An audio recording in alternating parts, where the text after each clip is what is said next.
이 사도행전을 보면 모든 문제가 나타나도 그 문제를 극복하고 부흥하고 성장하는 길로 나아가는 것을 보게 됩니다.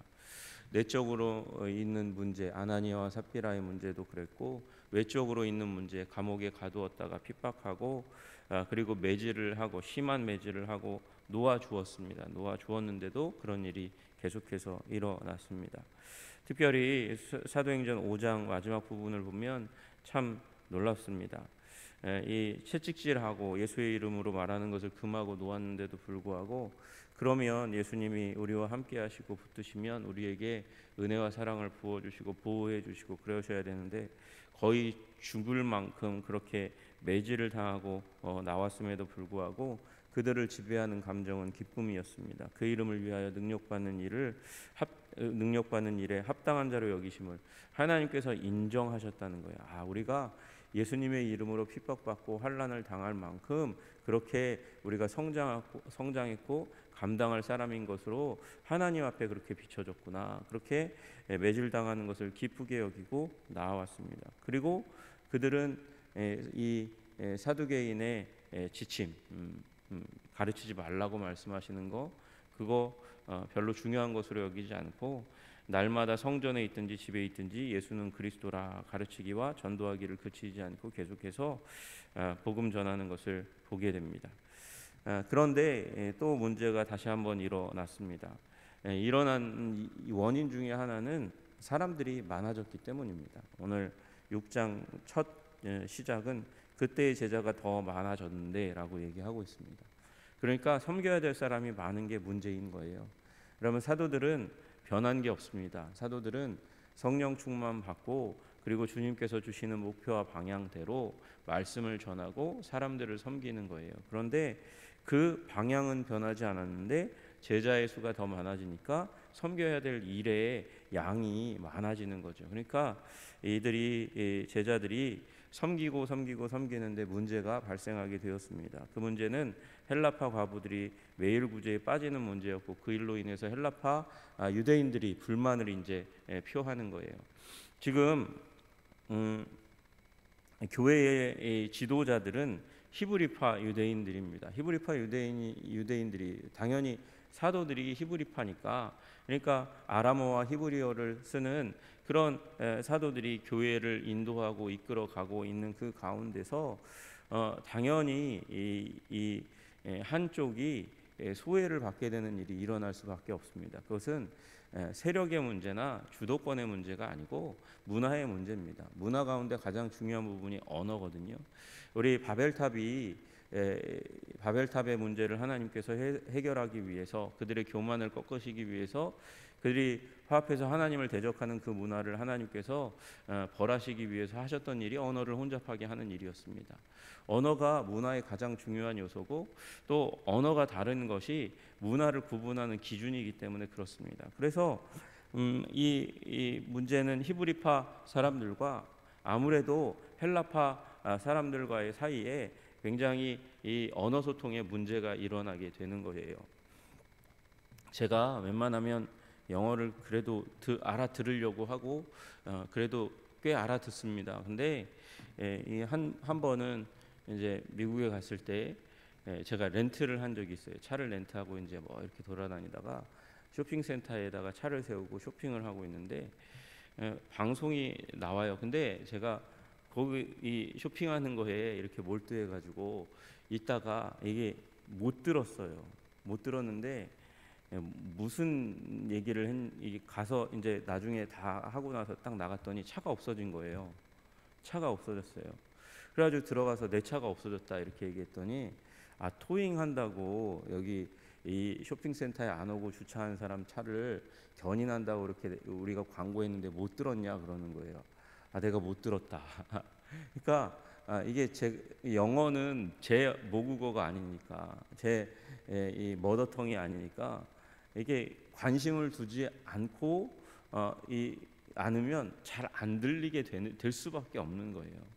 여러분, 이게 이 히브리파 유대인과 이 헬라파 유대인 사이에 일어나는 일이죠. 그들이 몇 번이나 광고했는데도 저는 못 알아들었고, 그래서 얘기했고, 제가 나중에 가서 그 미국에 사는 형님들한테 물어보니까 미국에 그런 일이 없다는 거예요. 쇼핑센터에다가 차를 갖다 놨는데 그걸 견인해 간다? 그거 손해배상을 해도 이 손해배상 소송을 해도 되는 거라고 그렇게 얘기할 정도로 드문 일인데, 제가 그 일을 당하고야 말았습니다. 뭐 때문이에요? 언어 때문이거든요. 알아들어도 이게 잘 내 언어가 아니니까 한번 걸러서 들을 수밖에 없는 거죠. 근데 이곳 가운데 일어나는 일이 바로 그런 거예요. 헬라파 이 과부들이 나이 많으시니까, 나이 많으신 분들이 자꾸 매일 구제에 빠져요. 매일 구제에 빠지는 게 사도들이 악한 마음을 품었다든가 교회가 부패했다든가 주도권이 히브리파에 있어서 그런 것이 아니고 언어의 문제입니다. 여러분, 우리 이 시대처럼 이렇게 마이크 시스템이 있는 게 아니고요. 지금 우리 교회가 100명이 돼도 100여 명이 돼도 이렇게 의사소통하는데 좀 꺼리낌이 있는 부분들이 없지 않습니다. 한 100명 정도 되면 내가 A를 얘기하면 B로 듣고 A 다시로 들어도 감사한데 A 다시 A 다시 다시 뭐 이렇게 하면서 목사님의 의도 뭐 무슨 얘기가 있었을 거야 뭐 이러면서 저기까지 가는 분들이 있을 수 있거든요. 여러분, 그런데 이 히브리파 헬라파 사이에는 지금처럼 이렇게 마이크 시스템도 없단 말이에요. 사람들은 우리 100명이 아니고 제자의 수가 더 많아졌잖아요. 3,000명, 5,000명, 그 이후에도 제자의 수가 수도 없이 더하는 일들이 일어나니까 그 많은 사람들 사이에서 의사소통이 쉽게 일어나지 않습니다. 게다가 과부들이시니까, 과부들은 40대, 50대에 남편 잃어버리면 과부라고 여기 안 해요. 한 30년, 20년 이상 뭐 이렇게 오랫동안 나이 들어서 이제 남편 잃고 나이 들어서 오랫동안 혼자 사신 분들을 과부라고 얘기하는데, 이분들 사이에 이제 귀가 잘 안 들리시니까 당연히 마이크의 문제, 언어의 문제 엮여가지고 잘 안 들리는 거죠. 못 들릴 수밖에 없는 거 아니겠습니까? 당연히 그렇게 되는 가운데서 이 광고를 언제 어디에서 구제하겠습니다라고 얘기하는 광고를 잘 못 들으시니까, 그래서 구제에 빠지는 소외되는 일들이 일어나는 거죠. 여러분, 구제라는 것이, 물질이라는 것이 언제나 충만한 법이 없습니다. 그죠? 그래서 나누어 주고 그 다음에 그 소문을 나중에 듣고 온 사람들은 이미 비어져 있는 구제의 물품들을 볼 수밖에 없는 것이니까, 그래서 낭망하고 힘들어하는 일이 그냥 한 번 일어났으면 그러려니 할 텐데 반복적으로 일어나니까 어떻게 됩니까? 원망하는 일이 일어날 수밖에 없는 것이죠. 투덜대는 일이 일어날 수밖에 없는 것입니다. 그래서 히브리파 사람을 원망하는 일이 일어났습니다. 그런데 그러면 이 일에 대한 책임이 누구에게 있을까요? 제가 생각하기에는 사도들에게 그렇게 큰 책임이 있다고 생각되지 않아요. 그런데 12사도가 모든 제자들을 불러놓고 이르되 우리가 하나님의 말씀을 제쳐놓고 접대를 일삼는 것이 마땅하지 아니하니. 마땅하지 않다는 건 뭐예요? 좋지 않다는 거죠. 지금 문제가 발생했다는 것입니다. 여러분, 이 일의 책임이 누구에게 있을까요? 헬라파 과부들에게 있을까요? 못 알아들으니까 당신들이 문제입니까? 이렇게 얘기할 수 있겠습니까? 지금 사도들이 얘기하는 건 우리가 문제다라는 것이죠. 마땅하지 아니한 주체는 사도들이라고 이야기하는 거예요. 여러분, 문제 해결의 시발점은 회개하는 것부터 시작하는 것이고요. 잘못을 고백하는 것으로부터 시작하는 것입니다.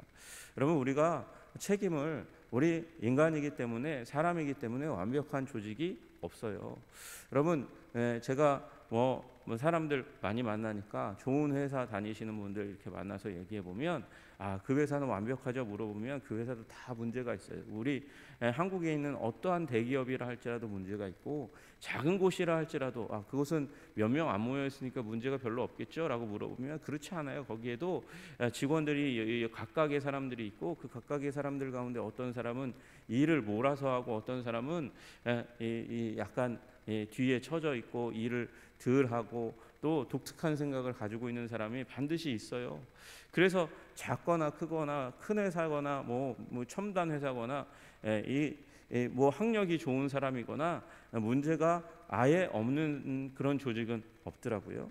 여러분, 그런데 사도들은 이 문제를 가지고 먼저 잘못을 고백하고 이것이 문제라는 것을 인정하고 그럴 수밖에 없지 않냐라고 얘기하는 것을 거부하고 마땅하지 않다. 우리가 이 문제를 해결해야 되겠다. 사람들을 소집해서 우리가 하나님의 말씀을 제쳐놓고, 이게 봉사의 일이 사람들을 섬기는 일이 점점 많아지다 보니까 말씀 전하는 일이 약간 이렇게 조금 더 시간적으로 배분이 덜 되는 일이 일어나니까 이것이 합당하지 아니하니까 우리가 7사람, 이 성령과 지혜가 충만한 사람, 칭찬받는 사람 7을 택하자. 그래서 그들에게 이 일을 맡기자. 그렇게 이야기합니다. 여러분, 왜 제자들은 12이고 이 사도들 여기 맡길 사람들은 7입니까? 참 특이한 일이긴 하지만 7이나 12 뭐 이렇게 맞추는 게 이스라엘에게 흔한 일이었으니까 집사 7을 택하기로 그렇게 회의 가운데 결정한 거예요. 회의 가운데 하나님께서 특별한 계시를 주신 게 아니라, 여러분, 회의 가운데 결정했다는 것은 무엇입니까? 하나님께서 우리들의 이성을, 우리들의 결정을 존중하신다는 것이죠. 여러분, 미리 7명 하자고 그렇게 정하고 한 거예요. 누군가가 의견을 냈겠죠. 그리고 또 12명을 하자고 하는 사람들도 있었을지 모릅니다. 그러나 회의 가운데 하나님께서 옳게 여기는 이 일을 그래서 정하여서 7을 택하여 그렇게 선임하기로 합니다. 여러분, 그런 그 사람들의 특징이 무엇입니까? 성령이 충만한 사람, 지혜가 충만한 사람입니다. 그리고 칭찬받는 사람이라는 거예요. 여러분, 성령이 충만해야 됩니다. 자기 부인이 되지 않으면 교회의 일을, 하나님의 일을 감당하기 어려우니까. 그리고 성령이 충만할 뿐만 아니라 지혜가 충만해야 일을 잘 지혜롭게 크게 분란을 일으키지 않고 행할 수 있으니까 지혜가 필요합니다. 칭찬받는 사람이라는 것은 이전부터 사람들과의 관계에서 인정받은 사람이라는 거예요. 여러분, 인정받는 사람 되시기를 주님의 이름으로 축복합니다. 성령 충만하고 지혜롭고 칭찬받는 사람 7.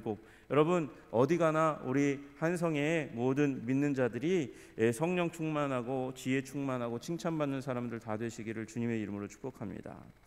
그래서 우리는 오로지 기도하는 일과 말씀 사역에 힘쓰리라. 제자들은 이 빼앗겼던 말씀 전하는 일, 그 일을 다시 한번 복구하고 회복하고 오히려 그 일에 더 집중하고 그 일에 앞서서 기도하는 일이 반드시 이루어져야 하는 것이죠. 말씀 사역과 기도 사역은 병행해야 된다. 아니, 기도 사역이 말씀 사역에 선행해야 된다. 먼저 이루어져야 된다. 여러분, 누가의 신학은 분명합니다. 기도해야 성령 충만 받는다는 거예요. 기도해야 성령 충만 받고 성령 충만 받아야 하나님이 행하시는 일이 된다는 것입니다. 그래서 좋은 일, 기쁜 일로 이 마무리되는 거지, 기도하지 않고 무슨 일을 하든지 기도하지 않고 행하면 망가질 수밖에 없다는 신학적인 배경을 가지고 있는 거거든요. 기도하는 일과 말씀 사역에, 이게 두 가지 일이 아니고 하나예요. 하나. 말씀 사역에 집중한다. 그 이야기를 하고 있는 것이죠. 이 얘기를 우리 사도들이 결정해서 또 사람들이 의견 낸 것, 그 회의를 통해서 결정해서 최종 안을 내니까 온 무리가 이 말을 기뻐하여 믿음과 성령이 충만한 사람 스데반과 빌립과 브로고로와 니가노르와 디몬과 바메나와 유대교에 입교했던 안디옥 사람 니골라를 택해서 그들을 기도하고 안수하여 세웠다. 그렇게 되어 있습니다. 여러분, 말씀드렸지만 이 7사람이 모두가 다 어떻게 해요? 헬라파 유대인의 이름을 가지고 있다. 그래서 헬라파 유대인을 섬기기 위한 그런 봉사의 조직을, 그러니까 여러분, 사도들은 이 유대파, 이 히브리파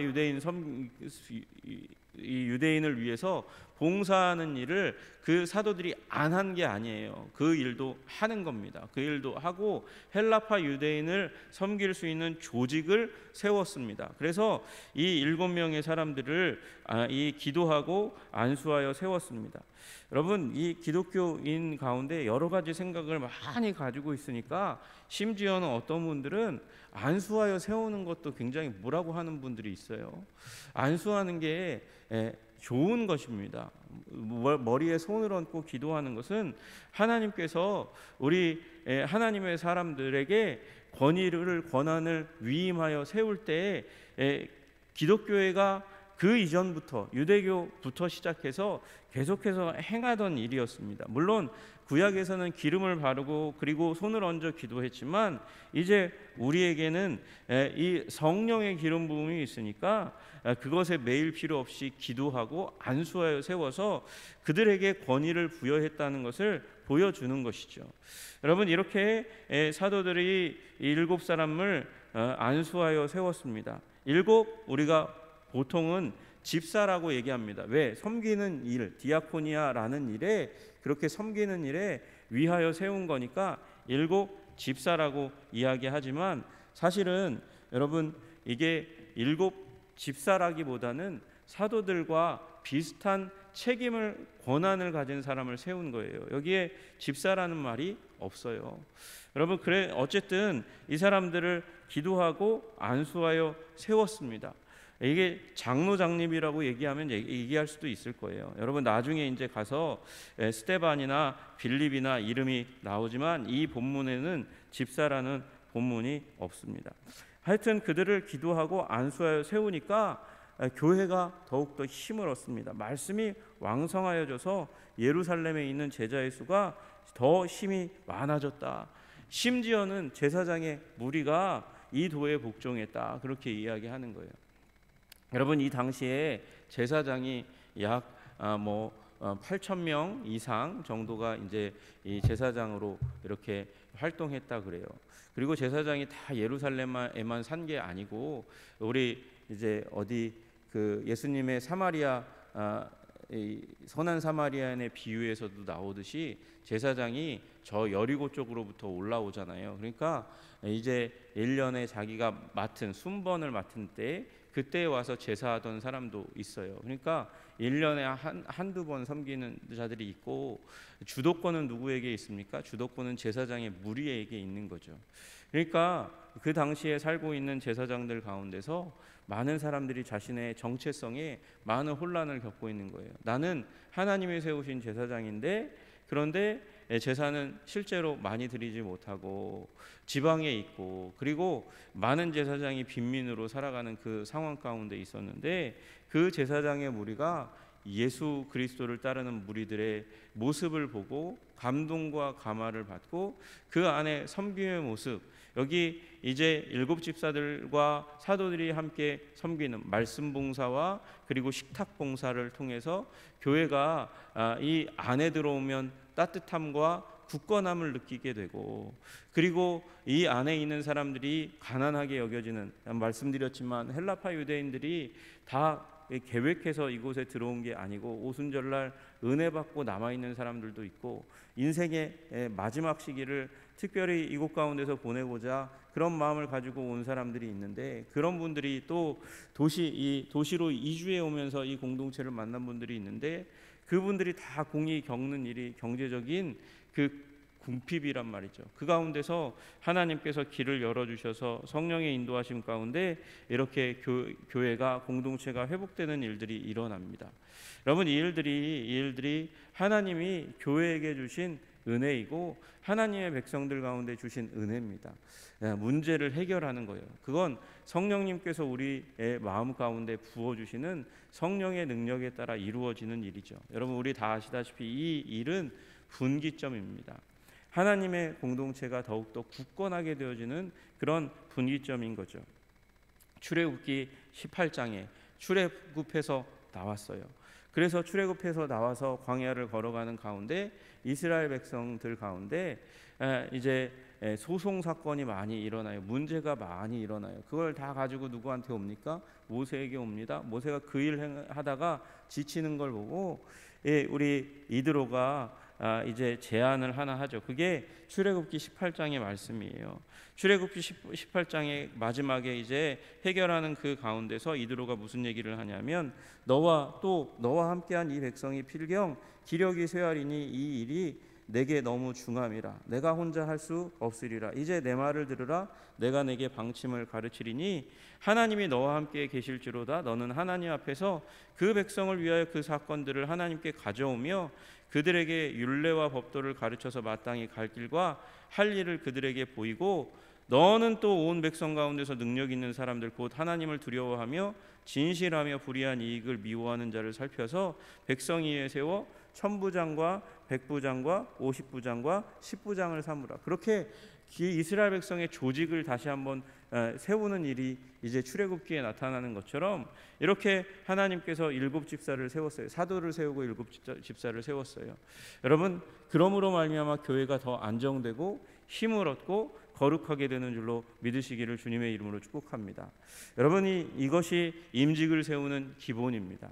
우리 성령 충만하고 지혜가 충만하고 칭찬받는 사람들이 우리 교회에 주님께서 이제 장로로 세우시고 권사로 세우시고 안수집사로 세우심은 교회를 안정되게 하고 아름답게 하고 서로 일을 나누어서 교회가 질서를 갖추고 풍성하고 아름다운 교회의 생명력을 이어가게 하심을 믿으시기를 주님의 이름으로 축복합니다.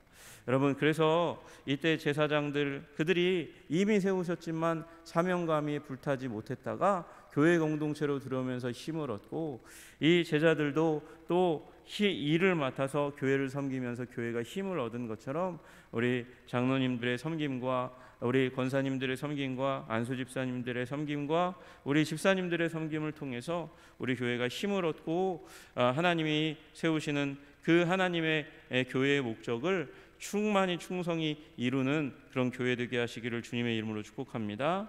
기도하겠습니다.